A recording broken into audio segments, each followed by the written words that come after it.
A dar comienzo a la sesión de esta tarde que el doctor José Ángel Martín Gago nos va a dar una charla cuyo título es muy sugerente, se llama Simulando la muerte de una estrella en el laboratorio. Va de eso y de algunas cosas más. Bueno, poniendo un poco en contexto esta parte del título de la conferencia, como sabéis, la muerte de una estrella, aunque puede representar también la muerte para los planetas, sobre todo los planetas cercanos, que en la fase de gigante roja acaban completamente abrasados, significa también y tiene mucho que ver con la vida, porque eso permite enriquecer el espacio de nuevos elementos químicos.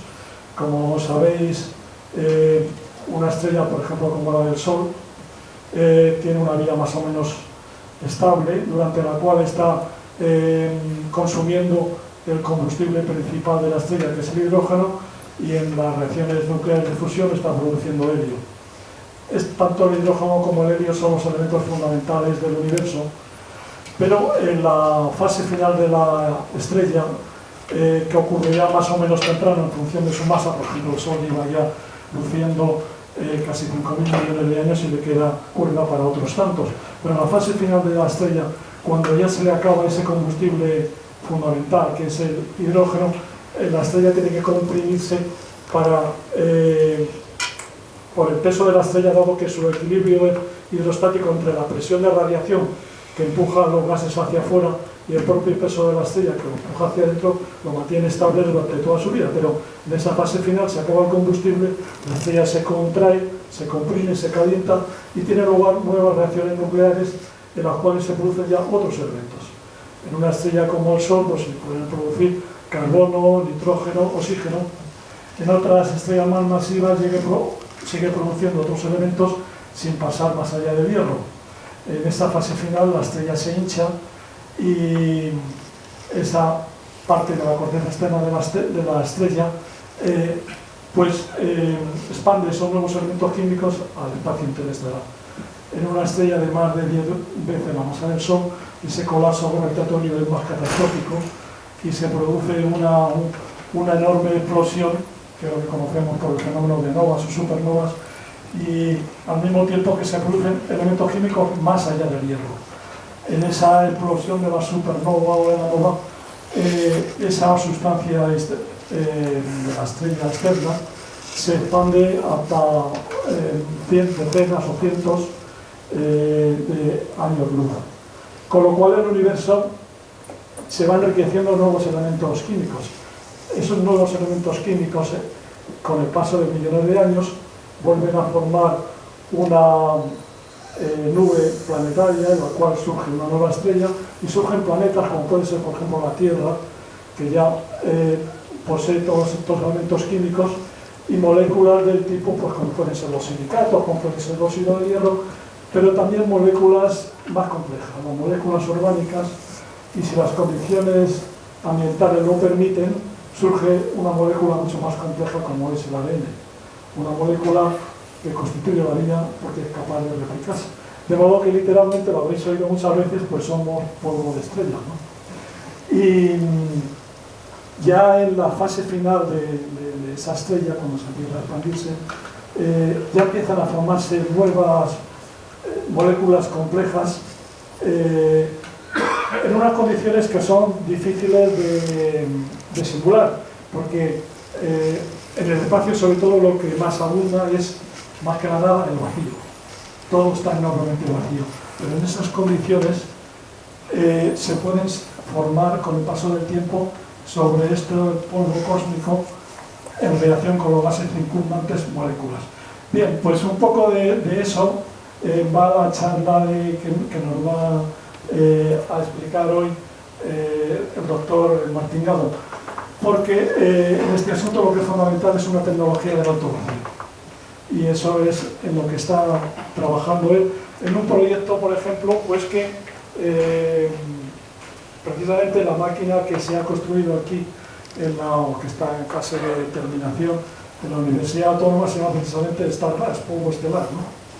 Y en esa máquina de alto vacío lo que se puede llegar a simular son las condiciones en las cuales se forman esas primeras moléculas complejas, que algunas tienen incluso una composición, ya podemos decir, de moléculas orgánicas, si no estoy equivocado, sobre ese polvo interestelar.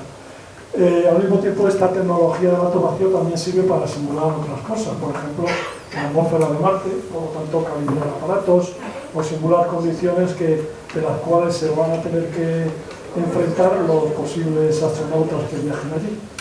Y un poco de todo este tema de este proyecto y de estas utilidades de la tecnología de alto vacío va a la conferencia de hoy día. El doctor José Ángel Martín Gago es doctor en Ciencias Físicas por la Universidad Autónoma de Madrid.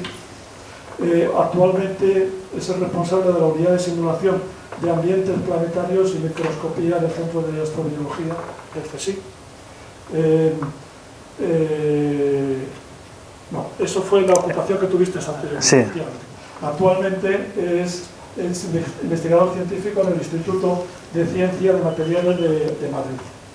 En otras experiencias profesionales anteriores también estuvo trabajando en Renault y en Orsay, en Francia, estudiando la radiación sincrotónica. Es autor de más de un centenar de publicaciones científicas, coordinador y autor principal de un libro que se titula Nanociencia y Nanotecnología, que está un poco en la ciencia ficción del presente y la tecnología del futuro, y de otras muchas publicaciones científicas. Y sin más ya, le cedo la palabra a él, que el tema es muy apasionante y muy interesante porque los resultados que se van obteniendo de este estudio de simulación del ambiente de las estrellas, donde se forman ya las moléculas, están dando resultados muy sorprendentes. Así que muchas gracias por darnos esta charla y adelante. Bueno.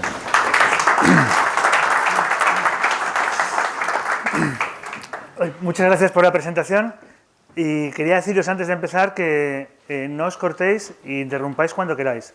Al final habrá un turno de preguntas, pero que todo lo que se os ocurra, que podéis interrumpirme y ya que somos pocos, pues podemos hablar tranquilamente. Hacer divulgación científica es siempre complicado porque nosotros tenemos un argot, tenemos una forma de expresarnos y muchas veces esa forma no llega.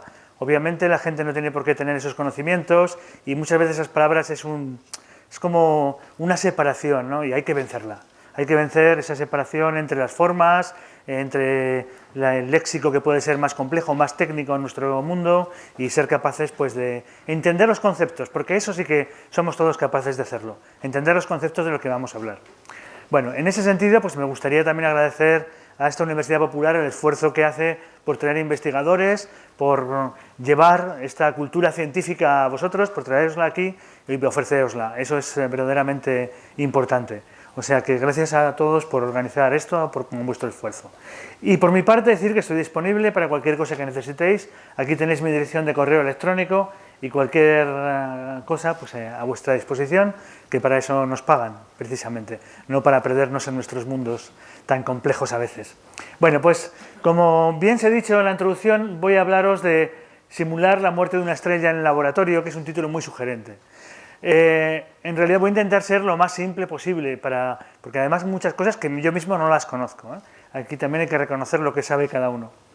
Y como una introducción se me ha ocurrido pensar que esto de observar el universo, observar las estrellas, es algo, en el fondo, que viene desde nuestros orígenes. Porque fijaos una cosa, ¿qué tenemos en común nosotros con el hombre de piedra? Pues podemos pensar que no tenemos nada en común, porque ellos tenían una organización social distinta, tenían un clima que era diferente, iban a cazar, nosotros vamos al supermercado. O sea, realmente hay muchas diferencias en cuanto a la forma de vida de ese hombre prehistórico y nosotros. Por supuesto el ADN es parecido y esas cosas sí que las llevamos dentro. Pero había algo en común. El cielo que observamos es el mismo. Y ellos miraban al cielo con pasión y nosotros también, y curiosidad. Esa curiosidad ante el universo, ante esos puntos, es exactamente igual la que ellos sentían y la que sentimos nosotros, porque el cielo prácticamente no ha cambiado. Sabéis que los cielos evolucionan, sabéis que el cielo va cambiando con el tiempo, con la edad, pero el cielo que se veía, por ejemplo, en la edad de piedra, era muy parecido al que vemos nosotros, como se ve, por ejemplo, en muchas pinturas de las cuevas. Ellos ya dibujaban constelaciones que nosotros reconocemos perfectamente 40.000 años después. Entonces, realmente esto nos une. Realmente hablar de un poco del cielo, del universo, hablar de las estrellas, es hablar en el fondo de nuestros orígenes. No es algo tan obtuso, ¿no? Por otra parte, además, para ellos, el cielo no solo era una fascinación ante algo inmenso, ante algo desconocido, porque ahora nosotros tenemos una cultura científica clarísima. Nosotros vemos el punto en el cielo y decimos, una estrella, es una nube de gas, ya sabemos muchísimas cosas. La gente primitiva no las sabía, no sabía qué eran aquellos puntos, pero sabían cómo se comportaban. Y enseguida empezaron a sacar conclusiones. Ellos necesitaban referencias, una referencia el día y la noche, esa es clarísima. Pero a más largo plazo, la luna. Y uno de los objetos más antiguos que se conservan en la historia de la humanidad es estos calendarios lunares, en el que se representaban los ciclos de la luna. A través de los ciclos de la luna, pues podían saber cuándo les tocaba hacer cosas. Era un calendario natural que aparecía, una periodicidad que aparecía cada X tiempo, ¿no? Sabían cuándo habría una luna llena, por ejemplo, o cosas así. Muy bien, pues dicho esto, además de que mirar el universo y contemplar el cielo es algo que de alguna manera nos une a nuestros orígenes, es algo que viene innato en nosotros, además de eso, también es importante porque nos acerca a un origen mucho mayor. Como se ha dicho en la introducción, nosotros, en la Tierra, surgió la vida, y hemos surgido a través de una evolución de muchas moléculas. Esas moléculas muchas se formaron en la Tierra. O sea, fijaros que cuando la Tierra era primitiva, había moléculas muy simples en ella. A través de radiación, a través de meteoritos, a través de un montón de cosas, esas moléculas fueron evolucionándose y haciéndose cada vez más y más complejas, hasta formar un ser vivo. Y un ser vivo que al final, pues nosotros estamos aquí gracias a esa evolución de muchos millones de años. Pero ahora, esas moléculas primigenias, ¿de dónde salieron? ¿Cómo se formaron? Ese es el punto, ¿no?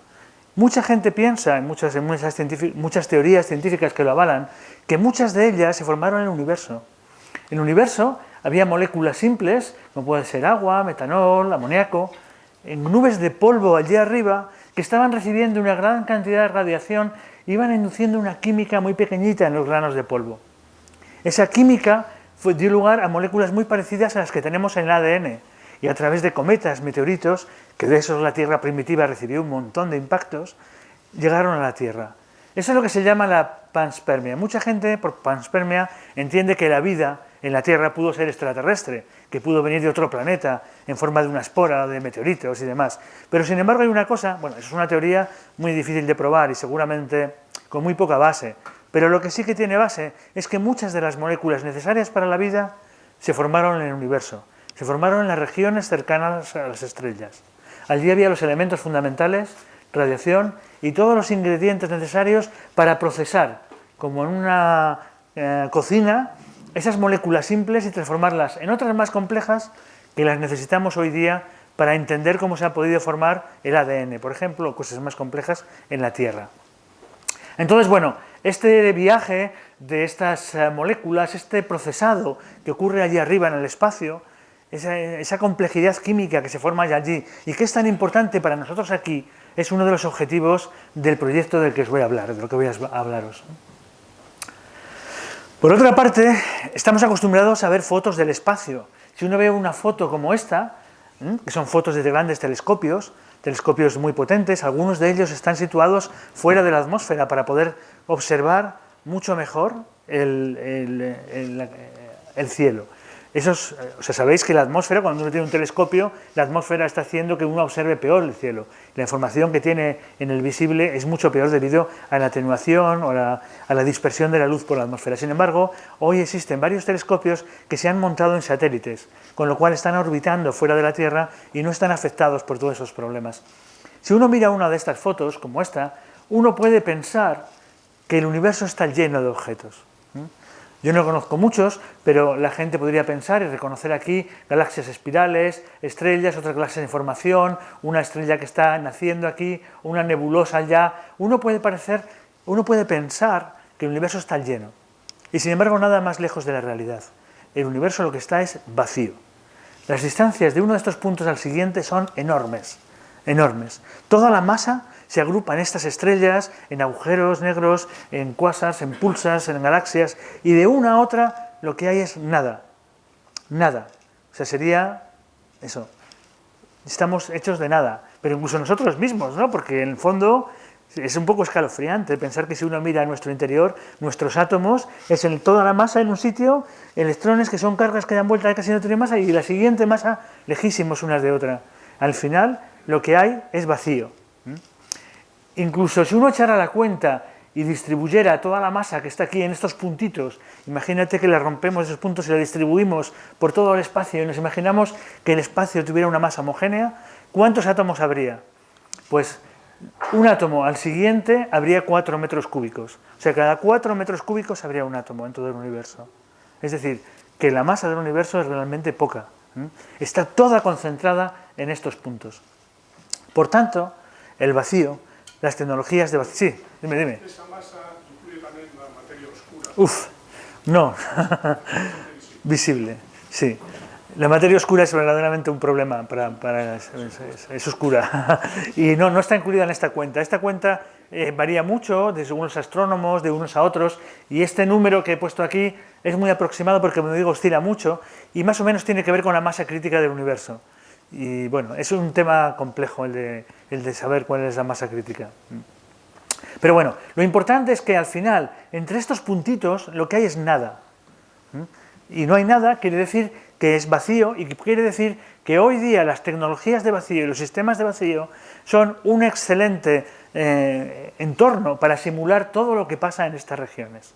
Y así hoy día también se están dando muchos avances que se pueden aprovechar. Por ejemplo, esos son nuevos tipos de bombas, que antes hacer vacío era una cosa muy compleja, pero hoy día se han desarrollado tipos de bombas que son turbinas que giran a muy alta velocidad. Se llaman turbomoleculares, por ejemplo. Y este tipo de bombas, que están un poco basadas en los motores de los aviones, en el final están jugando con las diferencias de presión adelante y atrás, y son aspas que giran a mucha velocidad enviando la materia hacia atrás. O sea, el aspa tiene una inclinación, cada vez que un átomo plop, lo empuja hacia abajo.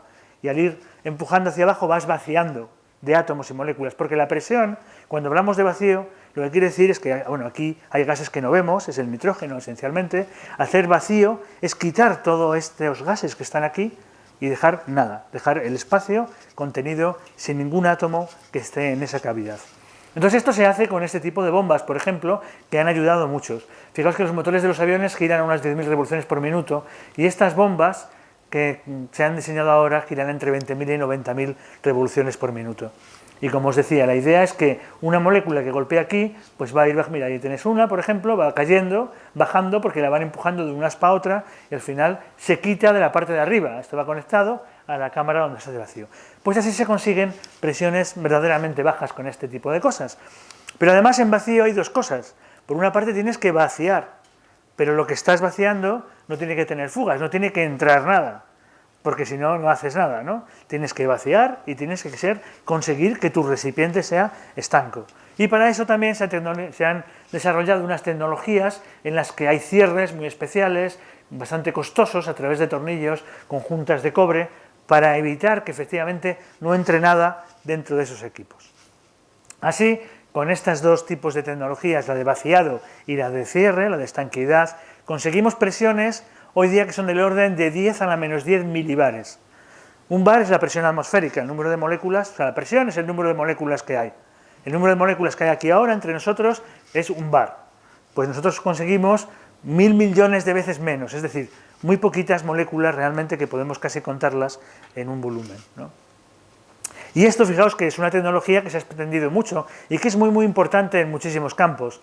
En campos de la ciencia, por ejemplo, porque tenemos, fijaos aquí, en los túneles de Ginebra, para hacer choques de partículas en los grandes aceleradores, se llega a tener hasta 48 kilómetros de vacío de estas características, vacío de 10 a la menos 10 milibares, porque vacío también puedes tenerlo a 1 milibar o 0,1 bares, ¿no?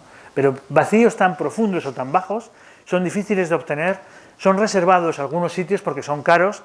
El CERN, estos aceleradores, son de los más típicos y de los que saben mucho porque son capaces de mantenerlo durante muchísimos kilómetros. Pero no solo eso, para deciros que la importancia de la tecnología del vacío, tenéis que pensar que casi todas las cosas que utilizáis a diario, casi todo lo que es un poquito tecnológico, tiene que ver con la industria del vacío. Las conservas, por ejemplo, todas las latas están hechas a través de tecnología de vacío.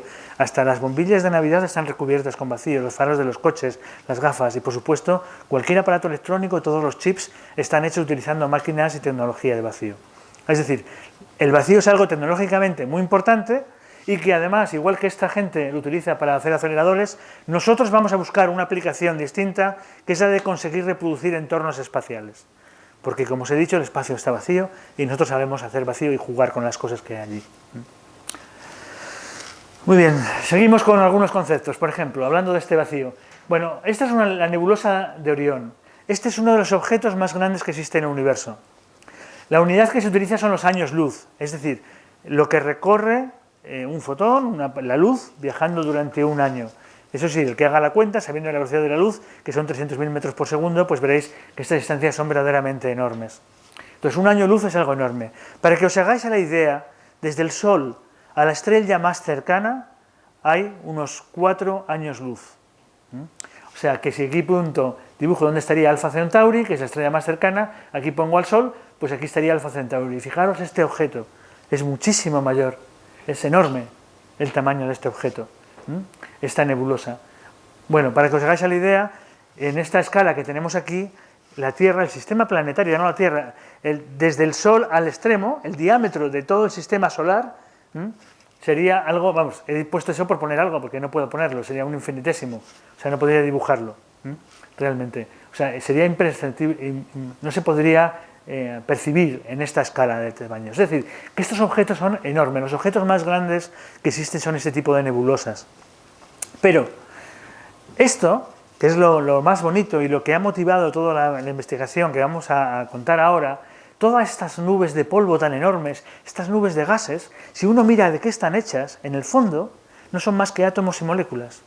Igual, es decir, que toda la nanociencia y la nanotecnología, todo lo que sabemos de química, en esos entornos de vacío, podemos representar todo lo que está pasando aquí e intentar entender todo lo que pasa en esta nube tan enorme, porque en el fondo la química es la misma. La química que ocurre en estas grandes nebulosas o en estas partes del universo es exactamente igual a la química que va a ocurrir en nuestro sistema de vacío. Y por eso es la importancia, porque todo esto lo podemos meter en un bote, digámoslo así, para estudiarlo, ¿no? Bueno, pues teniendo en cuenta todo esto, ahora quería hablaros de otro concepto para que entendáis de qué vea del resto de la charla, y es la interdisciplinaridad. Esto es algo que parece muy evidente, interdisciplinaridad parece que no tiene nada que ver. Y sin embargo, es algo muy difícil. En ciencia, nosotros tenemos un defecto los científicos, y es que para nosotros como científicos es muy fácil hablar con tu colega que tiene tu misma formación. Es muy fácil usar un lenguaje del que estás acostumbrado, un léxico que te manejas bien. Lo difícil es cuando te sales fuera. Cuando un físico tiene que hablar con un químico, o con un teórico, o con un biólogo, o con un astrónomo, o con alguien de otra especialidad incluso dentro de la física. Entonces pasan dos cosas. Lo más normal es que la gente no se entienda, porque no tienes la formación. Pero a veces, si hay un esfuerzo, si hay una voluntad, uno puede llegar a ver un objeto desde dos puntos de vista distintos. Desde el punto de vista de la física de lo pequeño y de la astronomía, por ejemplo, que es el caso del que voy a hablaros. Es decir, estas aproximaciones interdisciplinares son muy importantes porque de ellas surgen los grandes avances de la ciencia. Cuando uno sabe mucho de lo mismo y solo hace lo mismo siempre, profundiza un poquito en lo mismo, un poquito más en lo mismo. Pero no es una revolución. Las verdaderas revoluciones, los grandes pasos importantes en la historia de la ciencia, como el ADN, por ejemplo, se descubren, esos pasos se dan porque se descubren mirando las cosas desde prismas distintos, desde puntos distintos en los que cada uno, o sea, que 1 más 1 no son 2, sino son 3, porque hay un valor añadido a esa interrelación. Y eso es la interdisciplinaridad. Y esto es algo que no se valora hoy día en las carreras científicas. Es algo que no se valora en absoluto, porque requiere, primero, un esfuerzo muy largo, las producciones son mucho más dilatadas y demás. No obstante, nuestro reto fue intentar mirar a estos objetos desde dos puntos de vista. El de la gente que trabajamos en lo más pequeño, como soy yo, porque yo no soy astrónomo, por tanto muchas preguntas de astronomía a lo mejor no sé responderlas, y el del astrónomo que va a querer acercarse también a la química más básica que funciona en estos objetos tan grandes. Y esta fue un poco la idea que nos surgió y por el que aplicamos a uno de estos proyectos de muy alto standing en Europa, que se llaman RC. Son una convocatoria especial para proyectos, digamos, interdisciplinares y un poco locos, en el que tienes que abordar cosas que no se puedan hacer solo desde una perspectiva científica. Este proyecto no se podría realizar solo desde la ciencia de superficies, desde la nanotecnología, ni tampoco desde la astronomía. porque el astrónomo no sabe de vacío, no sabe de esas técnicas, no sabe del análisis de lo pequeño y nosotros no sabemos los problemas relevantes en astronomía. Bueno, esto me lo voy a saltar. Y así, un equipo de 3 personas completamente, digamos, complementarias, un equipo de radioastrónomos que está en Madrid, liderado por el profesor José Cernicharo, un equipo de astrofísica que está en Toulouse, liderado por la investigadora Christine Joblan, y yo mismo, aquí en Madrid, que soy experto en otra cosa, en el mundo de lo más pequeño, nos hemos presentado esta propuesta y por suerte fue aceptada y tenemos financiación para construir el aparato y para hablar de lo que os voy a hablaros a continuación. Bueno, la astroquímica en el fondo, como hemos dicho, estudia reacciones químicas que pasan en el universo. Porque el universo es muy rico en química, como decíamos al principio. Si uno mira estas nebulosas, en el fondo, uno puede, a través de los espectrómetros que ellos tienen, los astrónomos, pueden preguntar qué es este color, qué son estas cosas, e intentar saber qué compuestos hay formando este tipo de estrellas, este tipo de nebulosas, de nubes de polvo. Hoy día ya se han identificado más de 150 tipos de moléculas, muchas de ellas orgánicas, otras inorgánicas, unas más complejas y otras menos. Normalmente no son muy complejas, no son muy elaboradas, pero ya se han identificado muchísimas. Y eso es lo que trata un poco la astroquímica. Y es lo que vamos a intentar simular de alguna manera usando metodologías o usando técnicas de estudio de lo más pequeño. Bueno, ¿dónde se forma la materia del universo? Es importante saber de qué hablamos. Cuando uno mira la constelación de Orión, por ejemplo, ahí en una de las esquinas hay una gigante roja que se puede apreciar a simple vista el color rojizo, para los que os guste mirar el cielo, se llama Betelgeuse. Si uno mira, esta estrella es una gigante roja y como han dicho antes en la introducción, es donde se produce casi toda la materia del universo. Una estrella, al fondo, no es más que una factoría, una fábrica de materia. Fabrica hidrógeno con el hidrógeno, que es el átomo más simple, forma helio y a partir de ahí, a través de reacciones sucesivas, va formando un montón de elementos químicos. Cuando la estrella muere, que es en esta fase última que se llama de gigante roja, expulsa toda esa materia al resto del universo, pero ya está creada. Luego se empieza a agrupar y empieza a formar planetas y demás. Entonces, casi toda la materia se forma aquí, entre gigantes rojas y supernovas. Dejarme ver que una cosa importante es que si uno mira la estrella, y en realidad uno mira con un telescopio un poco mejor que con los ojos, uno puede ver que además de la estrella, que es el punto, hay un halo alrededor. Alrededor de la estrella, cada estrella tiene un halo. Y al final, con telescopios mucho mejores de radioastronomía, uno puede ver que la estrella era esto, más o menos en tamaño, todo esto es el halo que tiene alrededor. Es decir, que una estrella como esta tiene un montón de materia. Estas gigantes rojas se encuentran que no son estrellas que son solo el punto, sino que además tienen a su alrededor un montón de materia. Y es la materia que está expeliendo, la materia que está eyectando hacia el universo. Está rodeando todo de este polvo cósmico, de este polvo de estrellas que sale y que está dando masa a todo el universo. Esa es una foto muy reciente de una gigante roja. Hoy día ha pasado una cosa importante, que es que tenemos ALMA, que es un radiotelescopio muy especial. Ese radiotelescopio nos permite ver cómo son estas gigantes rojas, que funcionan como con llamaradas, como con pequeñas explosiones. Esos círculos corresponden a, bueno, pues son frecuencias de emisión, y lo que estáis viendo es más o menos, pongamos así, la materia que emite. Y veis que está emitiendo materia como en pequeñas ondas de choque. La estrella está aquí, todo esto es la zona alrededor de la estrella. Está emitiendo ese tipo de cosas. Y esto lo sabemos gracias a ALMA, como os decía. ALMA es algo que ha pasado recientemente en Chile, que es que han construido no un gran telescopio. Los telescopios de radioastronomía son unas cúpulas enormes, suelen tener 40 metros de diámetro. Hay algunas en Guadalajara, por ejemplo, que es una de las mejores, y hay muchísimas de estas cúpulas, y se van moviendo siguiendo las estrellas. Pero allí tuvieron una idea, en lugar de hacer cúpulas muy grandes, que hay un momento en que no puedes hacerlas más grandes, porque ya es una obra de ingeniería. Ya la que está en Guadalajara, y que he tenido el placer de visitar, es realmente una obra de ingeniería, porque tiene que moverse, tienes que mover una cúpula de 40 metros con todos los detectores dentro, girarla, bueno, es realmente espeluznante, si quieres, ¿no? Estar cerca. Y sin embargo, la idea de esta gente fue, en lugar de tener una enorme, vamos a tener muchas, 64, pequeñitas, separadas unas de otras, de manera que uno pueda apuntar y triangular. Con esa triangulación uno puede obtener mejores resultados laterales. Es decir, igual que el GPS, tú te conectas a varios satélites y el satélite sabe dónde estás. Es un poco algo parecido, hacer una especie de GPS en el desierto de Atacama. Y ahí en el desierto de Atacama se ha construido esta red de 64 antenas que son móviles según lo que quieran observar y que es lo que hoy día está dando a los astrónomos una resolución sin precedentes. Están descubriendo un montón de materia, un montón de cosas que no se sabían porque tiene una resolución brutal. Luego lo veremos de eso. Pero bueno, vamos a ver que es una gigante roja también. Entonces, bueno, es muy difícil encontrar una representación a escala del sistema solar. Porque bien, si tú pones las distancias en tamaño o las distancias laterales, o bien no ves nada o demás. Pero bueno, esta es una representación más o menos a escala, en la que la Tierra está por aquí y el Sol estaría ahí, en el borde. Esto es para ver un poco los tamaños comparados en diámetro. ¿Qué pasará con el Sol? El Sol, como nos han dicho en la introducción, está más o menos, digamos, a la mitad de su vida y seguirá quemando combustible y llegará un momento en que empiece a cambiar su fase en ese tipo de evolución nuclear, ¿no? Y entonces se convertirá en una gigante roja que crecerá y crecerá muchísimo, engullendo a todos los planetas. Será como esas estrellas que observamos ahora, se convertirá en algo parecido, en un montón de llamaradas que empezarán a salir, eyectando materia hacia todas partes. Bueno, el hecho de que engulla o no la Tierra en este crecimiento es algo que está todavía un poco en debate. ¿Hasta dónde llegará la órbita del Sol cuando sea una gigante roja?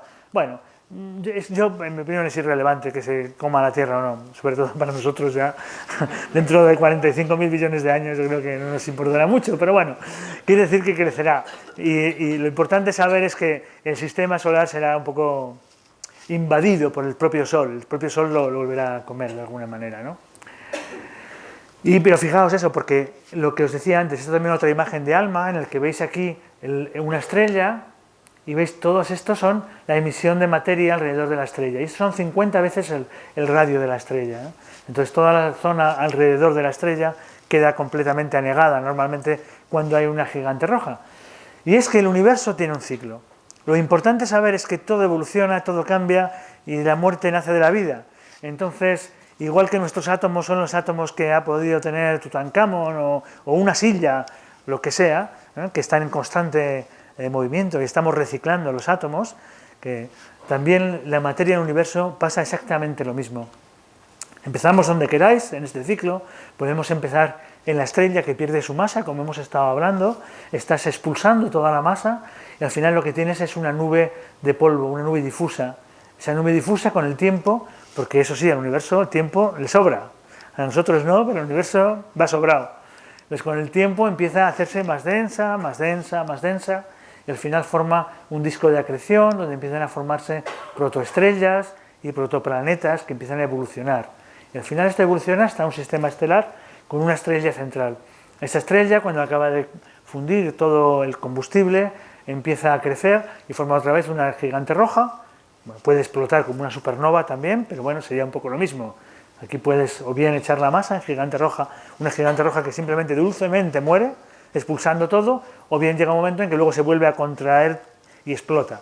Eso es lo que se llaman supernovas, ¿no? Entonces, en cualquier caso, esto gira y gira. Y aquí tenemos, bueno, pues un pequeño planeta en este sistema estelar que se llama Tierra, por ejemplo, en el que estamos nosotros y que somos seres vivos dentro de ese planeta, que es una anomalía dentro del sistema solar y de esta parte. Pero hay grandes preguntas que no entendemos. Por ejemplo, ¿cómo aparece la complejidad química en el universo, en el espacio? Nosotros ahora tenemos, o sea, aquí nuestras moléculas, pues las conocemos, son muy variadas. ¿Cómo se ha llegado? Pues en la Tierra hay muchas rutas químicas que nos dicen cosas que se han podido formar, pero otras no sabemos cómo han llegado a la Tierra o cómo han llegado a nosotros mismos para formar la vida. Entonces, ¿cómo aparece tanta complejidad química en el espacio? Es una gran pregunta que no desconocemos. Otra es cómo se forma el polvo cósmico, porque este polvo cósmico, que son pequeñas particulitas que se forman aquí cuando una estrella está muriendo, al final esas forman planetas, forman granos que forman planetas. Hay una evolución. Bueno, esa es una grande pregunta también que no sabemos la respuesta. ¿Cómo evoluciona el polvo cósmico y cómo forma este tipo de cosas? Pues esas son las tres grandes preguntas, entre otras, que queremos intentar, no resolver porque sería imposible, pero simplemente apuntar un poco algo de luz porque desconocemos muchísimo. ¿Cómo aparece la complejidad química en el espacio? Bueno, pues vamos a proponer algunas rutas para ver qué es esto del polvo cósmico, para ver cómo se puede evolucionar. Bueno, vamos a intentar en este proyecto del que os voy a hablar, pues a intentar resolver estas preguntas. Entonces, bueno, la visión que debemos tener de una estrella, de una gigante roja, es algo así, que cerca de la estrella empiezan a salir un montón de átomos y moléculas que se expanden, esto va por llamaradas y es lo que vamos a intentar entender. Es decir, nosotros empezamos con la radioastronomía, apuntando con nuestros telescopios a las estrellas, a gigantes rojas, por ejemplo, eso lo hace el grupo de astrónomos que nos va a dar una información, ¿no? Se van a centrar en una gigante roja, aquí tenemos el ejemplo de Betelgeuse que habíamos dicho antes, y vamos a entrar en ella. Y ellos con ese telescopio, con ALMA, van a darnos una idea de lo que pasa aquí, en esta fotosfera, en estas llamaradas. Y lo que pasa en realidad es que hay un montón de materia que se está formando, que cerca de la estrella hay mucha, y a medida que te alejas cada vez hay menos, acerca de la estrella sobre todo hidrógeno, y luego ya hay cosas más complejas y evolucionadas, y hay fotones que empujan todo. Eso se llama la presión de radiación. Y a medida que me alejo hay menos moléculas y cada vez más evolucionadas, y hay granos que se han podido formar. Estos granos se han formado aquí, que hay mucha... Cuando empieza a haber digamos, un montón de átomos y más presión, más número de átomos, ¿veis? Como se van agregando unos a otros, y este es el origen del polvo cósmico. Entonces, además de polvo hay gas, ¿no? Y todo eso los astrónomos saben lo que es porque tienen sus telescopios, saben estimar las presiones aquí, las temperaturas aquí, todo el número de moléculas. Pues ya que saben todo eso, vamos a meter todos estos ingredientes en una máquina que nos lleve desde sus apreciaciones astrofísicas, desde las estrellas al laboratorio, ¿no? Y esa es la idea, simular estos procesos. Entonces, bueno, resumiéndolo, cerca de la estrella hay átomos individuales que se forman, muchas presiones muy altas porque hay muchos átomos. A medida que nos alejamos la temperatura decrece y estos átomos coalescen en partículas más grandes. Y además hay gas, esencialmente hidrógeno, muchísimo hidrógeno. Eso es lo que sobra. Pero además hay otras moléculas como acetileno, como CO2, como CO, depende del tipo, como HCN. Y esas moléculas van a reaccionar con este polvo, con estos granos de polvo. Y al final van a dar complejidad. Y al final estas moléculas van a salir al medio interestelar, ¿no?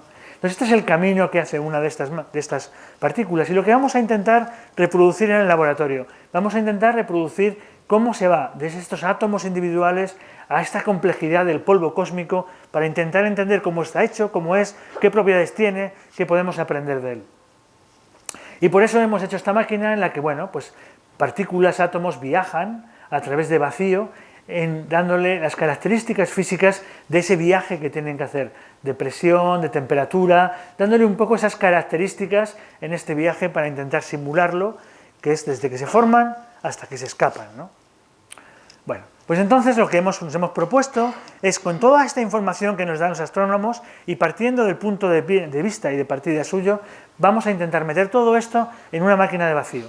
Una máquina de vacío que tenga muchas partes y que cada parte responda a una zona de la estrella, para de manera poder simular este viaje que hace las partículas desde que nacen hasta que mueren en condiciones similares. Entonces, bueno, tenemos una primera máquina en la que vamos a formar átomos, vamos a sacar los átomos de los materiales, vamos a extraérselos y que ellos solos empiecen a evolucionar. Y entonces vamos a arrastrarlos hacia afuera para que empiecen a viajar. Entonces ellos van a encontrarse unos con otros y formar partículas. Y esas partículas luego las vamos a hacer interaccionar con gas. Y luego vamos a estudiarlas con infrarrojo. ¿Por qué con infrarrojo? Porque infrarrojo es lo que usan los astrónomos en sus telescopios. Es una de las técnicas que usan para que tengan una referencia y puedan entenderlo. Y finalmente vamos a colectarlas en un sitio donde vamos a intentar ver, bueno, pues cómo son, de qué están hechas, qué propiedades tienen y cómo pueden evolucionar. Pues esta es una idea del proyecto. Esta máquina, cuando la concebimos, tiene 8 metros y realmente ha sido, pues tal vez uno de los retos científicos más interesantes en los que he estado involucrado, ¿no? El poder pasar del diseño a la realidad. Esta es más o menos la máquina, con una primera zona en la que se producen las partículas, una segunda donde se le dan las características físicas, donde se seleccionan. Bueno, aquí podemos tener, claro, nosotros no podemos ser con una estrella produce de todo a la vez. Nosotros tenemos que seleccionar. Entonces aquí solo podemos juntar 3 materiales, es decir, podemos hacer polvo cósmico de hasta 3 materiales químicos distintos. Normalmente los astrónomos tienen claro cuáles son: carbono el primero y silicio el segundo. Los más ligeros son los más abundantes. Luego ya hay más, que puedes poner magnesio, puedes poner vanadio, puedes poner titanio, puedes poner hierro, los que quieras para mezclarlo con ellos. Y todo eso junto con moléculas que ellos observan. Hidrógeno, la primera, por supuesto. Metano es muy importante porque además es muy reactivo. Metano y acetileno, perdón. Acetileno es muy reactivo y el metano también es importante porque suministra un montón de cosas. Entonces, bueno, primero tenemos la formación del polvo en esta máquina, luego tenemos una máquina que nos acelera un poco las partículas, porque como os he dicho, el calor las empuja fuera, la radiación del sol las empuja fuera, queremos simular eso en una máquina, y para eso hemos tenido que diseñar un montón digamos, de instrumentación que simule ese tipo de cosas. Tenemos otra máquina donde la hacemos chocar con ese gas, para simular la interacción de las partículas con todo el gas que rodea la estrella, otra para observarlas por infrarrojo y otra para observarlas con otras técnicas y ver reacciones de catálisis, que es algo a lo mejor un poco más técnico. Pero bueno, esa es un poco la idea principal de la máquina, una máquina modular en la que vamos a ir dando a las partículas que formamos todas las características que tiene una partícula cerca de la estrella. Dejadme hablaros un poquito más de ALMA. ALMA es este gran telescopio que usan los astrónomos y que está ya operativo.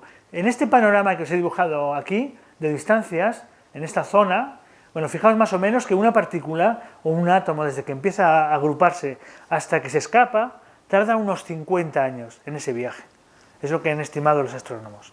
50, 100 años viajando por aquí. Nosotros tenemos que acelerarlo, claro. No tenemos 50 años para estar ahí esperando a ver a que salga. Entonces tenemos que buscar condiciones en que este proceso sea un poco más rápido. Pero cuando los astrónomos miran aquí a esta zona, antes, con el telescopio que os he dicho de Guadalajara o otros telescopios, radiotelescopios que son muy potentes, la mirada, ellos miran este círculo. Es decir, su spot es este círculo. Con lo cual, una estrella la ven entera. No pueden distinguir, bueno, a lo mejor ven un poco el centro y un poquito por aquí, pero nada más. No tienen resolución lateral, que se dice, para distinguir entre lo que pasa aquí y lo que pasa aquí. Sin embargo, con ALMA, el punto es así. Entonces, ¿qué va a pasar con ALMA? Que pueden hacer un mapa, como el que hemos visto anteriormente, esos mapas, ¿no? Esos mapas nos pueden dar una resolución lateral enorme. Pero no solo resolución lateral, también nos dan intensidad. Y para que veáis un poco lo importante que es esto, fijaros, el espectro rojo está tomado en uno de estos grandes telescopios que os decía antes. Vale, el espectro rojo, cada línea que veis es una molécula que ha aparecido. Los astrónomos lo que tratan de hacer es identificar cada una de estas líneas con una molécula distinta y saber cuáles son las moléculas que existen. Aquí han identificado HCN, han identificado silicio, los que sean, ¿no? En ALMA, el mismo espectro, la misma región del espacio es el espectro negro. Donde aquí había ruido, esto no era nada, aparecen un montón de picos. ¿Veis que se ha llenado de picos? La U viene del inglés que es unknown. Esencialmente estas regiones son muy ricas en diversidad química. Hay montones de moléculas que no tienen ni idea de cuáles son. O sea, los astrónomos hoy día están sorprendidos por la cantidad, la grandiosa complejidad química del universo en estas regiones y no saben cómo son y no saben lo que hay, pero saben que hay un montón de moléculas de especies nuevas. No es que sean nuevas, a lo mejor sí, algunas nuevas en la Tierra, pero sin embargo no saben cómo se han formado, no tienen ni idea cuál puede ser.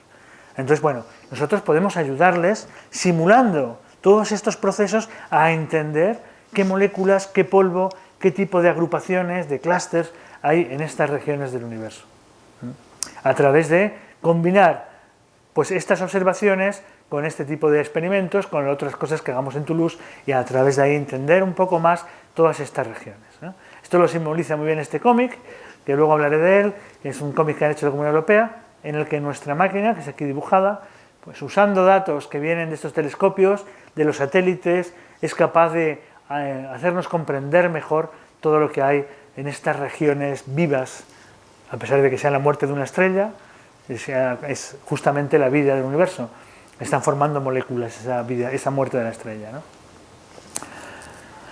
Bueno, pues esto me voy a saltar un poquito y decir simplemente que este proyecto, obviamente, como os decía antes, es interdisciplinar, porque combina gente de vacío, este es en el laboratorio, unos cuantos que estamos allí trabajando, el grupo de Cernicharo, el grupo de Christine Joblan, que son astrónomos, pero grupos que saben de procesos de gases, expansión de gases, gente que sabe de técnicas espectroscópicas, gente que sabe de vacío también, o gente que también es experta en física de superficies. La combinación del conocimiento de todos estos científicos para producir esta máquina es la que ha podido dar lugar a que tengamos hoy día un sistema de simulación pues único en el mundo. Bueno, esto es un poco, me gusta ponerlo para que veáis cómo ha evolucionado el proyecto. Esto es lo que nos planteamos en diciembre de 2014. Eran unas cuantas cosas dibujadas en un papel. Estas eran las primeras, el diseño que teníamos de la máquina. Entonces este diseño se ha ido mejorando y bueno, pues ahora ya tenemos, fue en marzo del 2015 ya era un poco más explícito, en abril del 2015 ya era un poquito más y así se ha ido mejorando. Versión 4, que es la que he usado antes, que es de noviembre del 2015, y ahora llevamos por las 8. Entonces, que es de febrero del 16, esta es la versión 8. Y bueno, es la que estamos construyendo o acabando de construir ahora. Entonces, bueno, pues construirla también ha sido empezar desde cajas que llegaron al laboratorio, ensamblar todo poco a poco y ir, bueno, pues ensamblando esta máquina hasta un aspecto, que este es el aspecto que puede tener ahora y no está acabada. Es una máquina modular, como os he dicho antes, cada módulo de vacío simula una parte o le da unas características a ese polvo cósmico.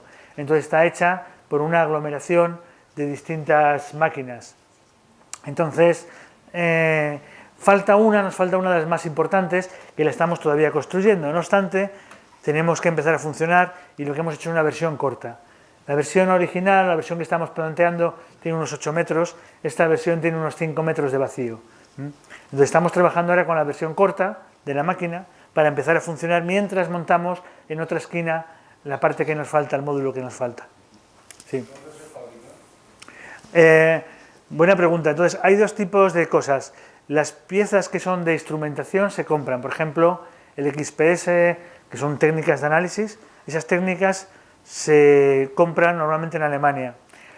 Todo lo que es la estructura y todo lo que es el vacío y el diseño es nuestro puro.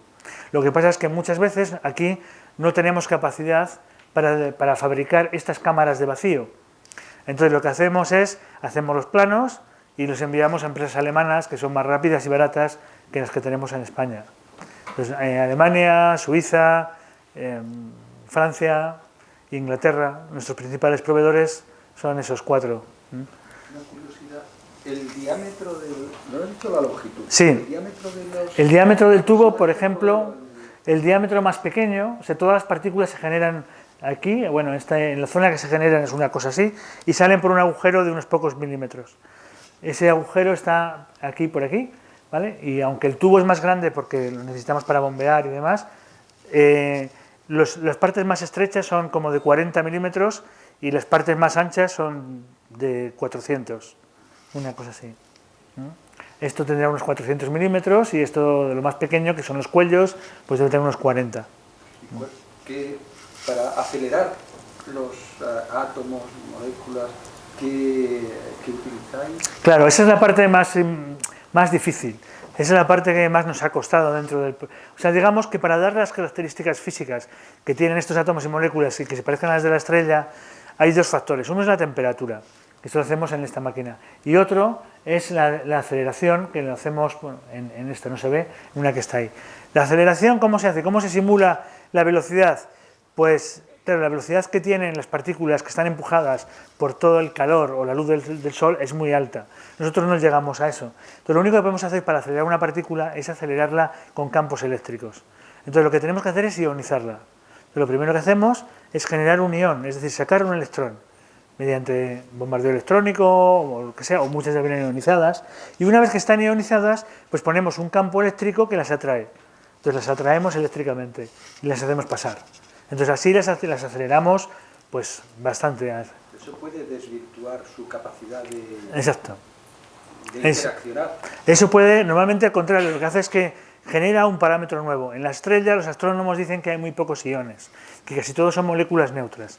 Entonces, realmente esta máquina es muy compleja porque lo primero que hace es ionizarlas, acelerarlas y luego neutralizarlas, que es muy complejo. Y las que no hemos conseguido neutralizar, como efectivamente pueden cambiar la química, con unas placas deflectoras porque están cargadas, nos las quitamos en medio.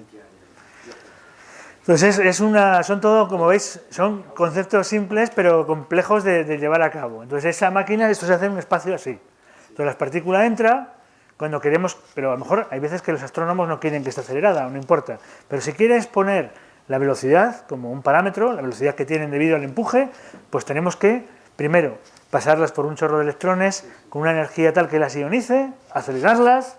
Y luego, claro, los astrónomos dicen, espera, la química es de partículas neutras, hay que neutralizarlas. Y como muchas no se van a neutralizar, las que no estén neutralizadas nos las quitamos del medio. O sea, es algo complejo, pero, por ejemplo, si estuviéramos en una supernova, en la supernova casi todo es iónico, tendríamos que enchufar solo la parte iónica. Es decir, esta máquina es muy modular para permitir al investigador, al astrónomo, el hacer una simulación controlando el mayor número de parámetros posible. Si es una supernova, solo quieres iones. Las ionizas y las dejas pasar. Y las aceleras lo más posible. En una gigante roja a lo mejor no te importa tanto la velocidad, como que sean neutras. Entonces las cargadas te las quitas. O sea, tener esa versatilidad para que el astrónomo decida en qué condiciones hacemos el experimento. Y bueno, en realidad, como os he dicho, eso es complejo, todo esto es complejo, porque los granos de polvo, ha habido misiones de la NASA que han ido a recoger granos de polvo. Claro, nosotros somos nada, ¿no?, comparado con todo el universo. Estamos en la Tierra, que está en el sistema solar, y tenemos un acceso a la atmósfera que es nada, ¿no?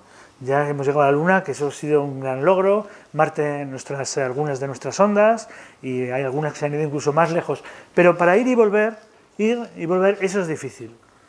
Entonces se ha hecho una misión que lleva un satélite lo más alto posible, una órbita lo más alta posible, con digamos, una pantalla para recoger polvo cósmico. La misión se llamaba justamente igual que llevamos a la máquina, Stardust. Entonces ha recogido polvo, granitos de polvo, y ha vuelto a la Tierra con ellos intentando protegerlos para que no se contaminasen. Y estos granos tienen esta pinta. Esencialmente es eso, son silicatos, es silicio, carbono, oxígeno, elementos muy ligeros mezclados con oxígeno, esencialmente, e hidrógeno. Entonces, aquí nuestra idea es que todo esto, todo lo que pasa aquí, esto es, a nivel microscópico, podemos utilizar nuestras técnicas, nuestros microscopios, nuestra capacidad de describir la materia en la nanoescala para entender qué está pasando aquí. Por ejemplo, esta es una imagen de un microscopio que tenemos en el laboratorio en el que podemos ver los átomos que forman este polvo cósmico. Cada punto es un átomo. Entonces podemos ver sobre una superficie, por ejemplo, pues como esta, en la que os digo, estamos viendo a nivel atómico, poner una molécula y ver qué pasa, intentar entender la química. ¿Por qué? Porque en la estrella, ¿qué está pasando?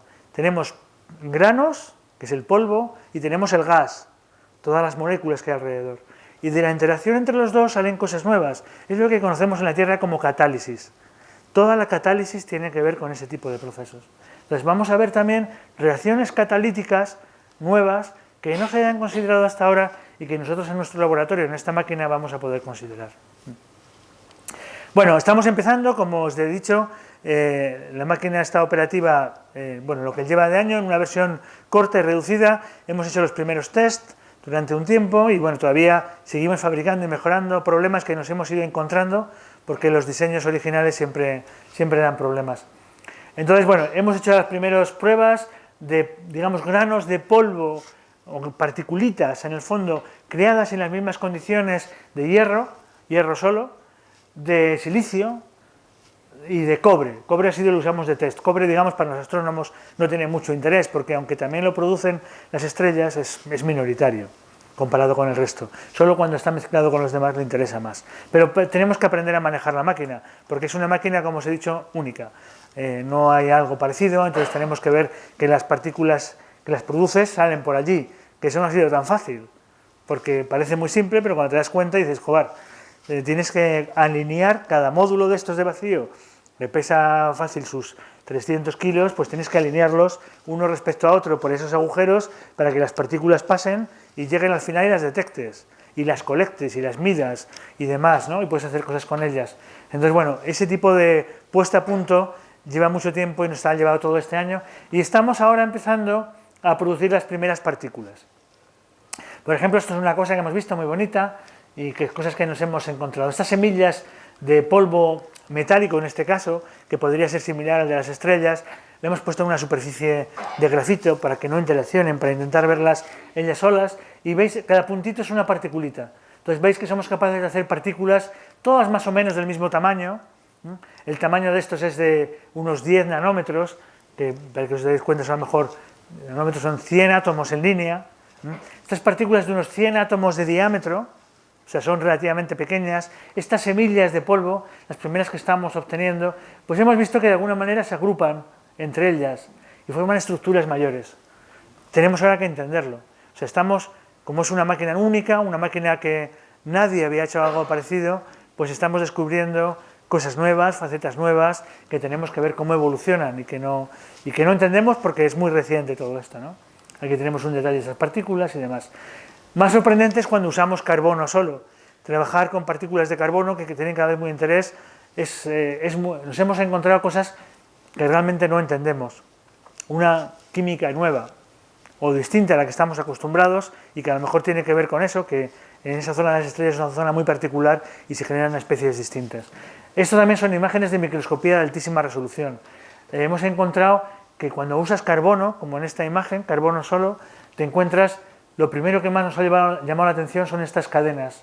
Estos son 5 nanómetros, quiere decir que cada bola es prácticamente un átomo o dos. Estamos viendo cadenas de pocos átomos.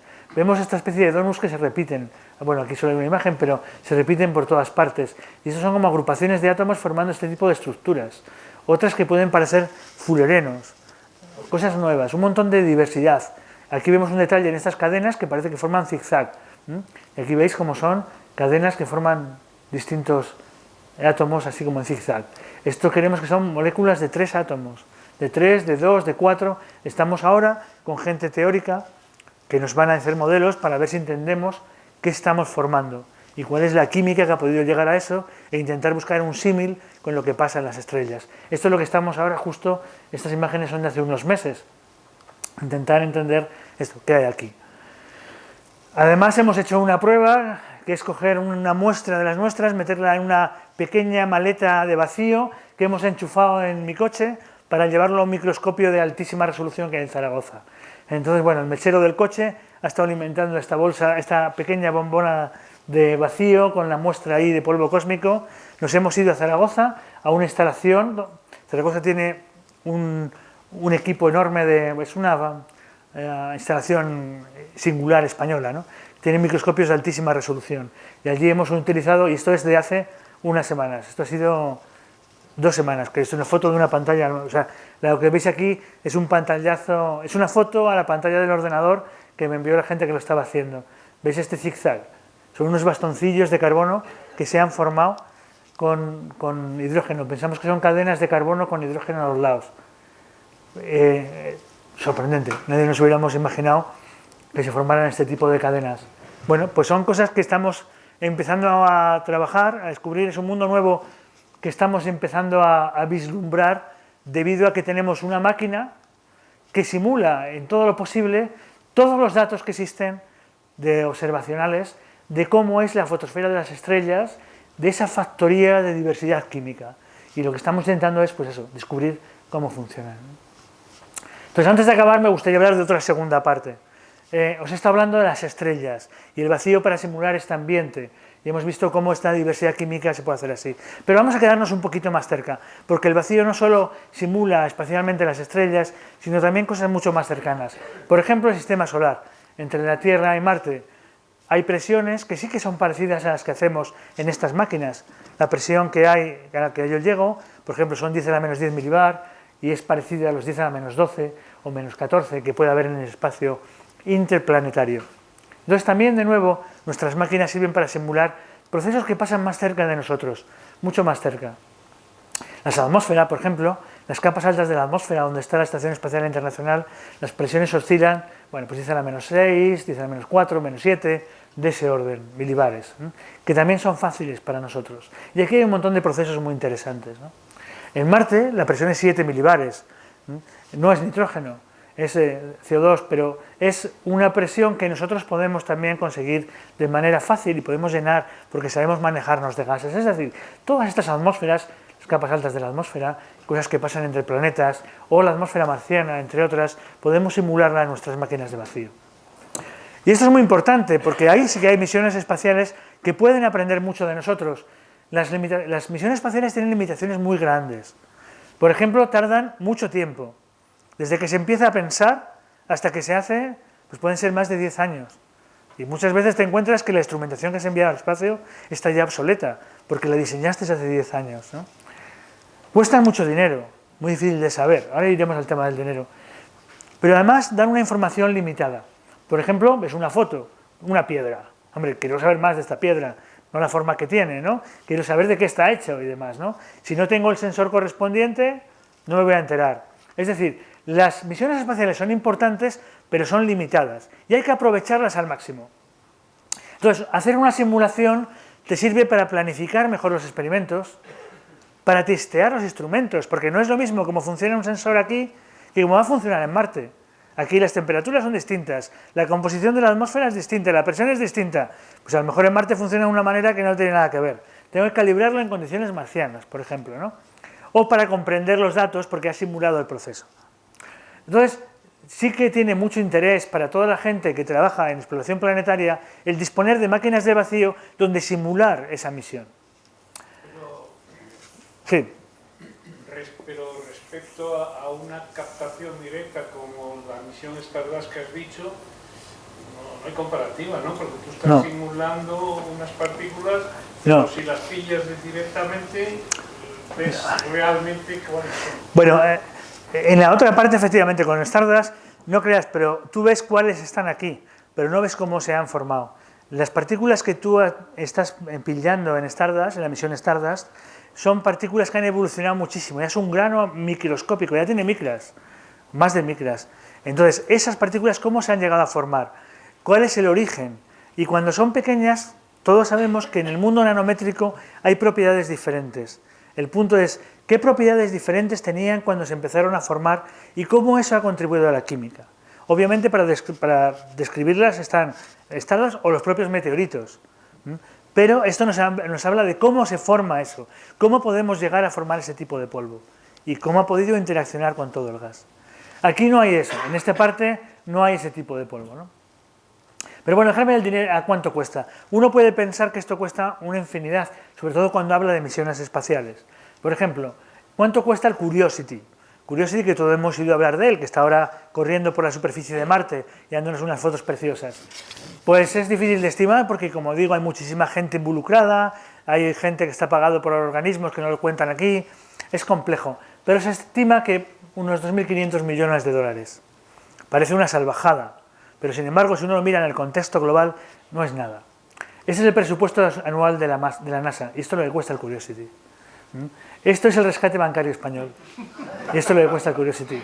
Esto es un bombardero B2, 4 veces menos el Curiosity. 4 bombarderos es lo mismo que el Curiosity. Y sin embargo, un portaaviones pequeño es mucho más que el Curiosity. Entonces hay que poner cosas en contexto. Tal vez una misión espacial ofrece, claro, no vale para nada, pero para menos vale un portaaviones, ¿no?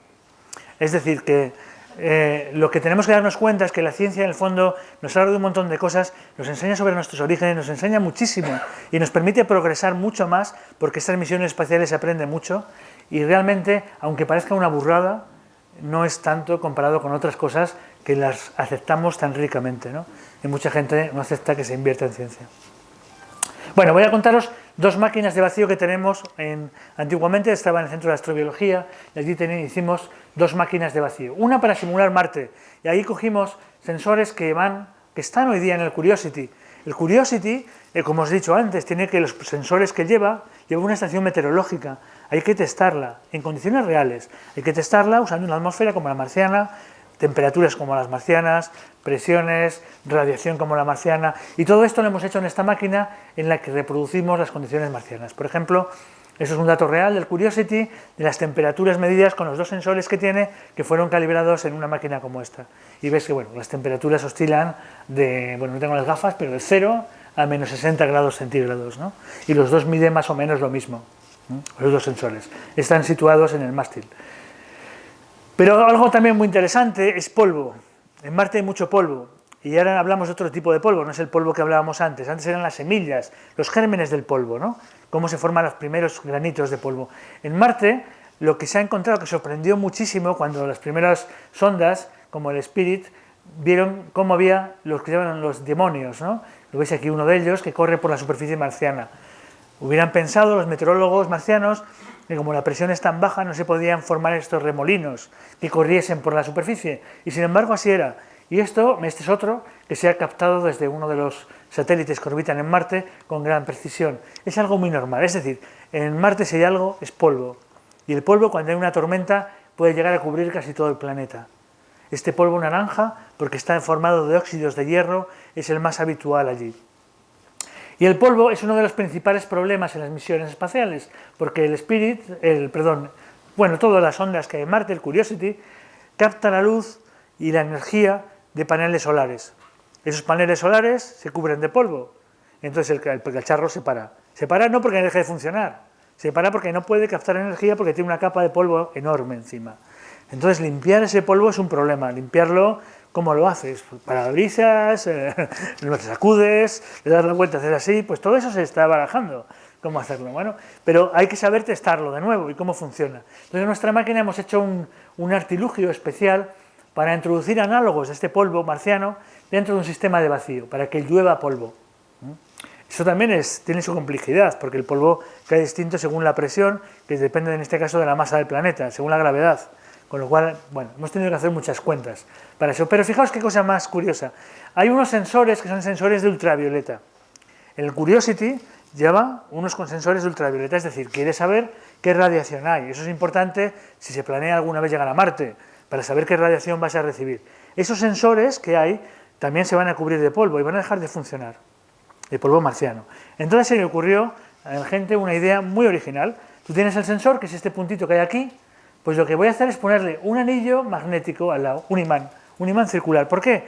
Porque el óxido de hierro, prácticamente todo, es magnético. De manera que cuando caiga, se acerque, vea el campo magnético del imán y se vaya. Entonces, eso lo simulamos en el laboratorio. Esta es una simulación de los sensores, los pusimos aquí en la máquina y empezamos a hacerles caer polvo.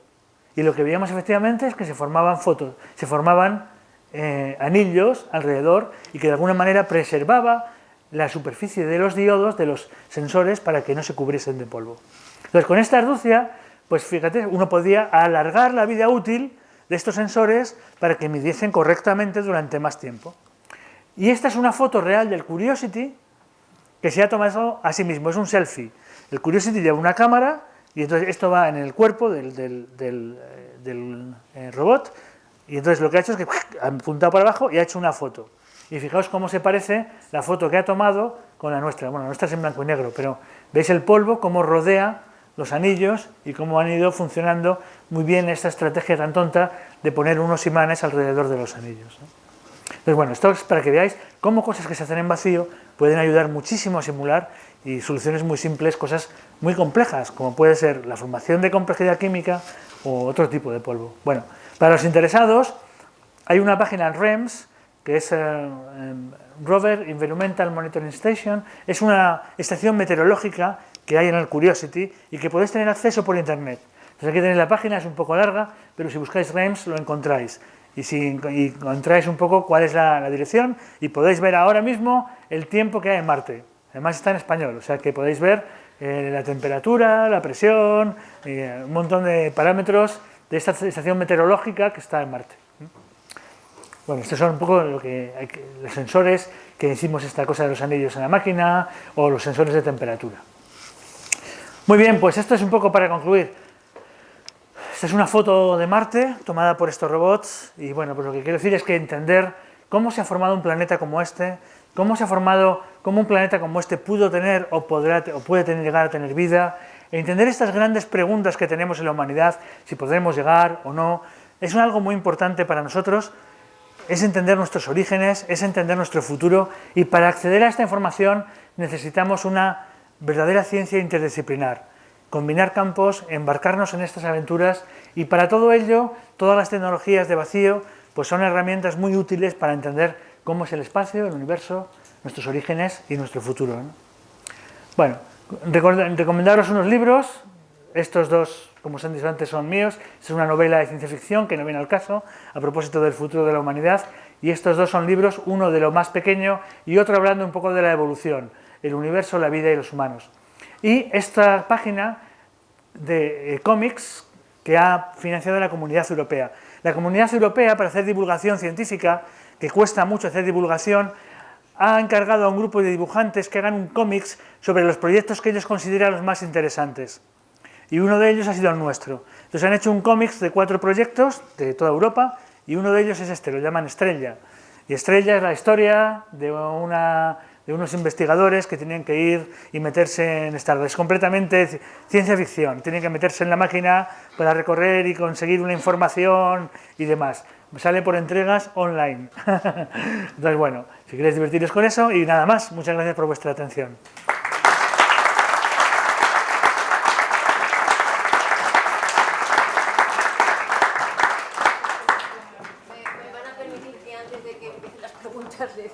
Nuestro diploma, muchísimas gracias. Muchísimas gracias. Gracias, y aquí tenemos una cosita más para que a lo muy mejor bien. puede servir. Ha sido Muy bien. Bueno, Pues muchísimas gracias, sí, seguro que sí. ponte. Bueno, Muchas gracias. Ya. Gracias. Bueno, pues gustoso de responder.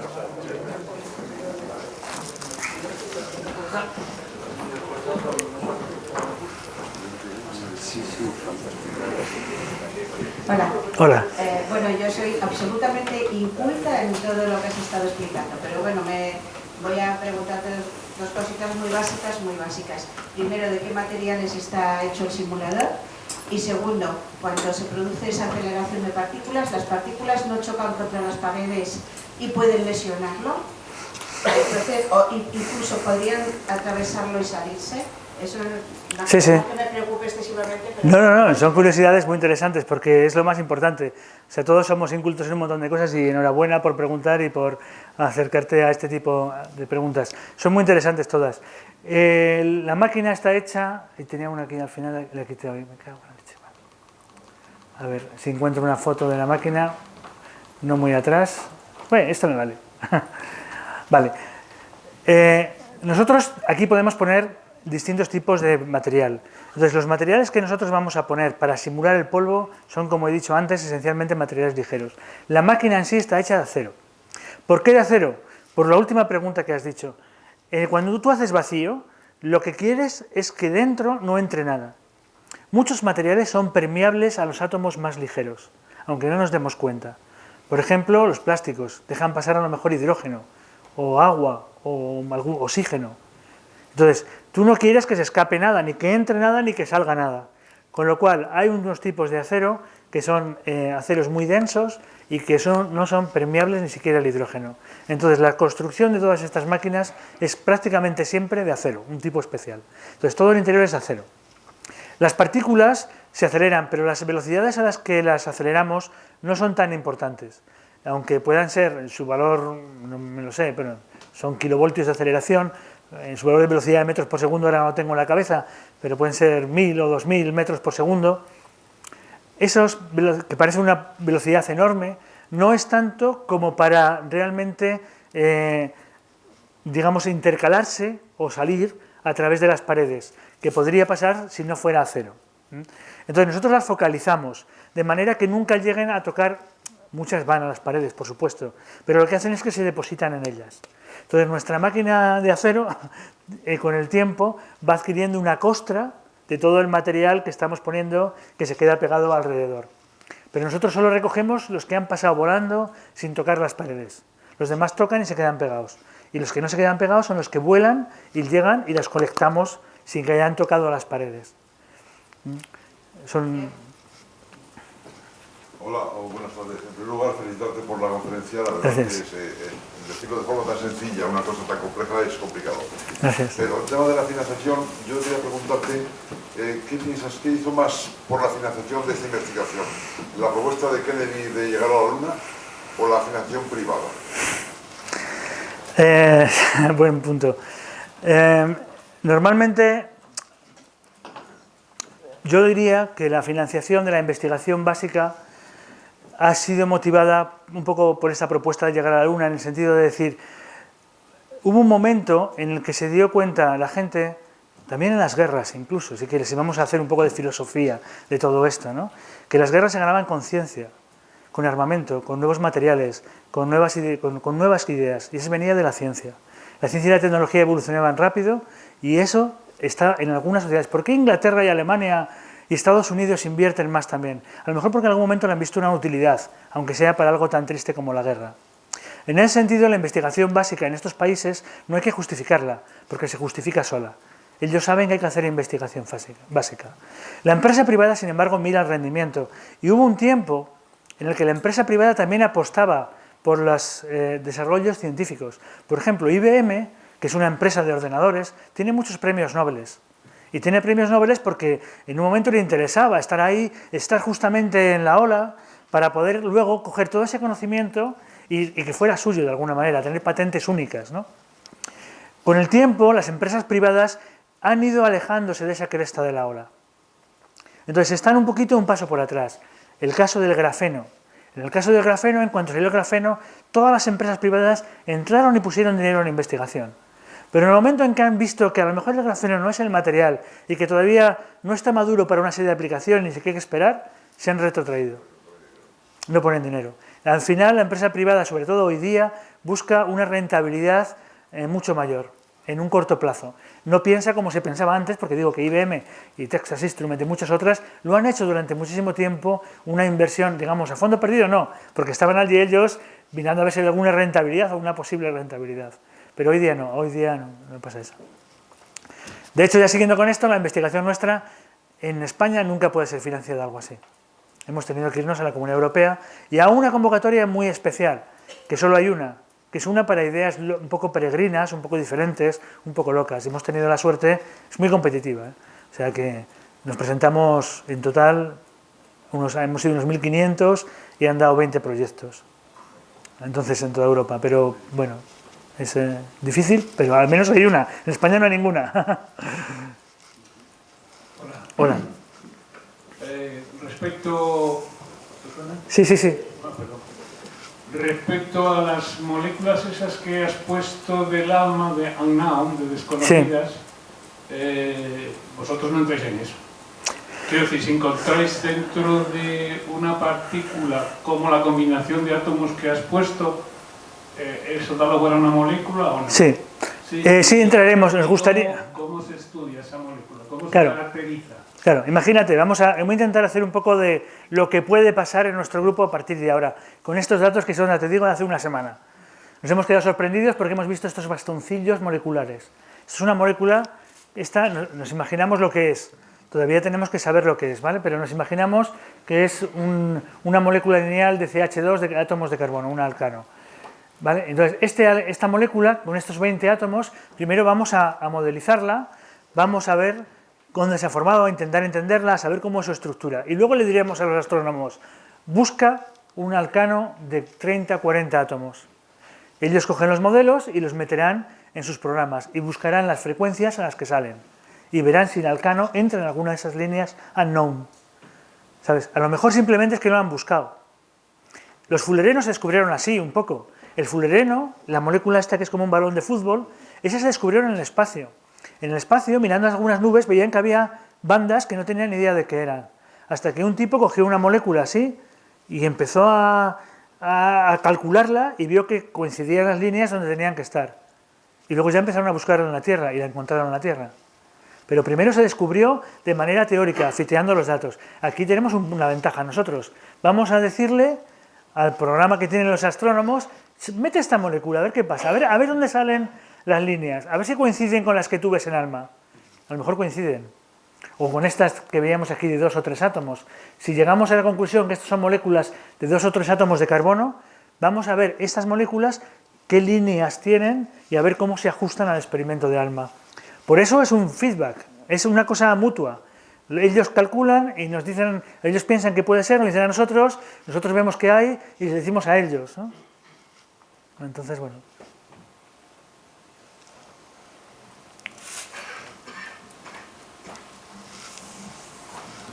Bueno, la pregunta se sale un poco quizás del ámbito de la charla, pero Y ya se ha explicado que esto es un tema de estudio interdisciplinar, ¿no? Cada uno en el grupo tiene una especialidad. Pero me parece recordar que antes te confundía contigo, yo creo que le escuché a tu compañero radioastrónomo. Y bueno, en una charla ya un poco informal, después de acabar la exposición, pues no sé, pensaba, tenía la impresión de que viendo la facilidad con la que se forman los compuestos orgánicos en esas condiciones tan difíciles de alto vacío y de lentitud de la aproximación de algunos elementos con otros, que dadas unas condiciones propicias como puede tener ya un planeta que está en el ámbito de donde es posible la vida, que la vida no surge por una casualidad, sino que es muy probable, y me parece recordar la palabra que dijo, casi inevitable, ¿no? Esto es a nivel de impresión. ¿Qué impresión tenéis un poco a medida de que vais descubriendo un poco a través de los experimentos y a través de la microscopía de los compuestos orgánicos que van apareciendo? Sí. Claro, ese tema es un tema que da mucho de qué hablar. ¿Hasta qué punto la vida es azar o necesidad, ¿no? ¿Hasta qué punto la vida es algo que surge en unas condiciones muy específicas, irrepetibles y únicas de nuestro sistema solar, de un planeta que está ahí perdido, o es algo que en cuanto tienes unas condiciones parecidas surge? No hay acuerdo todavía, pero yo la impresión que tengo analizando un poco los datos y los tiempos, sobre todo las escalas temporales, es que los primeros síntomas de cosas vidas o de vida prebiótica o esa evolución hacia la vida empieza a darse como una necesidad química en la Tierra muy poco después de que la Tierra es Tierra. Es decir, en cuanto la Tierra empezó a ser estable, a tener una hidrosfera, empezaron a surgir moléculas que empezaron a replicarse, empezaron a surgir cosas más evolucionadas y enseguida empezaron a ver los primeros fósiles en esa escala de tiempo que ya encontramos, ¿no? ¿Qué quiere decir con esto? Que yo sí que creo que al menos para un planeta como la Tierra, al menos para un planeta así, la vida es inevitable. Es mi opinión, pero entra dentro de lo que es opinión, inevitable usando esas palabras, ¿no? Es decir, que es un suceso que ocurre con cierta facilidad, ¿no? Facilidad. De hecho, hay otra cosa muy importante, que es que en la vida, en la historia de la Tierra, ha habido muchas extinciones de casi del 90% de los seres vivos, debido a cambios planetarios y demás, y en todos ellos la vida siempre ha resurgido con mucha fuerza de nuevo. Entonces, bueno, no hay... O sea, son casi impresiones, es verdad, no hay ninguna teoría oficial, no se puede probar, pero mirando las cosas, estudiando estas cosas, pues te lleva a ese tipo de razonamientos. Sí. Un comentario un poco en línea con lo que dice Pepe Aceituno. Es una gran sorpresa. Bueno, en primer lugar, muchísimas gracias por una charla tan ilustrativa, tan estupenda, ¿verdad? Pero al ver estas fotografías de materia, moléculas, partículas de polvo ordenados, uno no deja de pensar precisamente en eso. Hemos dado recientemente en la Universidad Popular, y tenéis los materiales en la web, sobre, digamos, los sistemas autoorganizados. Sistemas, digamos, que alcanzan orden en situaciones lejos del equilibrio. Esto es la teoría de Prigogine, etcétera, etcétera.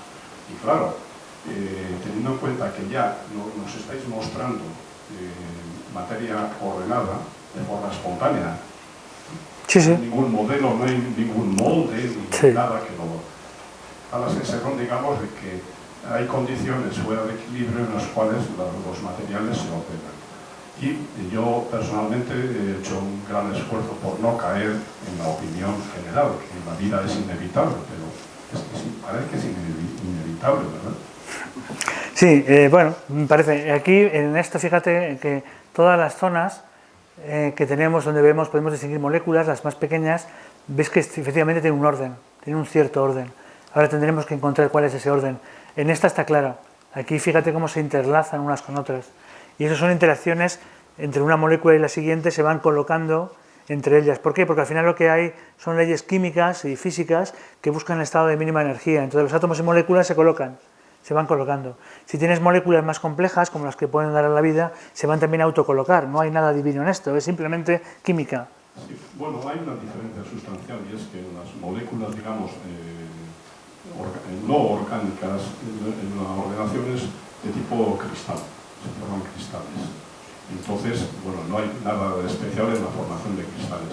Sin embargo, con moléculas más complejas, tiene que haber algo, digamos, ya es se crea el orden a partir de una situación caótica. Y se crea el orden pues, por las fluctuaciones, ¿no? Se forman fluctuaciones que van progresando a lo largo de toda la masa y van haciendo, digamos, las fluctuaciones pueden ser de densidad, puede haber, digamos, fluctuaciones por, digamos, ondas de presión en el propio material, etc. Pero es muy interesante. Para mí, personalmente, es lo más sorprendente que he visto, digamos, no soy científico, pero es una sorpresa tremenda, esta fotografía. Sí, bueno, pues eso, efectivamente, este tipo de fotografías, que les digo, es una pantalla de ordenador, es una sorpresa el ver cómo estas moléculas, que son hilos de carbono, se relacionan y se autoorganizan ellas solas sobre, en este caso, sobre una superficie. Se autoorganizan hasta, bueno, pues hasta formar estos bastones que son largos. ¿La escala pintada allí es un nanómetro? Sí, eso es un nanómetro. O sea, es un nanómetro. Es decir, que cada zigzag es un átomo. Aquí hay un átomo, aquí hay otro, un átomo, otro, un átomo, otro. O sea, son distancias, estos son átomos. Y estas prominencias seguramente sean átomos de hidrógeno, sean enlaces a los hidrógenos. Seguramente, tenemos que probarlo todavía. Pero es sorprendente, sí. Son moléculas, es un hidrocarburo. Es un hidrocarburo lo que estamos haciendo, una cadena de hidrocarburos, pero a lo mejor nunca han pensado los astrónomos. Ahora, cuando estemos seguros de esto, pues tenemos que decírselo y tendrán que mirar tanto la cadena, cómo cambia con el número de peldaños, tendrán que mirar, por ejemplo, si hay varias que van unidas, también eso le puede dar señal o no. Bueno, pues ahora esto abre, como decía, tenemos la sensación de que estamos delante pues de un mundo nuevo, porque tenemos, si os das cuenta también, cuando uno tiene una máquina nueva que no existe, tiene acceso a datos que son únicos y a nuevos descubrimientos, ¿no? Yo no sé si esto va a llegar lejos o no, pero de momento tenemos una herramienta que no tiene nadie. Eso es la gran importancia. Puede ser que no valga para nada, ¿no? Pero Solo sé que no sé nada. sí, algo así. Es tan sorprendente la imagen como el equipamiento, el equipo necesario para obtener esa imagen. Sí, claro. Pero bueno, el equipo, aquí hemos ido a unos de los laboratorios de Zaragoza, de los mejores que puede haber. Estos son microscopios de fuerzas atómicas, en este caso, que acaban en una punta que tiene un átomo, y sobre ese átomo han pescado una molécula de CO para tener más sensibilidad. O sea, es un experimento muy complejo. Muy complejo. Hombre, está la parte también graciosa, un poco hispánica, de que para llegar a esto hemos tenido que montar el cacharro con un mechero en el coche, conducir a Zaragoza corriendo y tal, y hacerlo. Bueno, eso a lo mejor en Alemania lo hubieran hecho, pero aquí también. Aquí tenemos el valor de coger el coche y llegar a... Y funciona. Y funciona. Sí. Bueno, gracias. Gracias.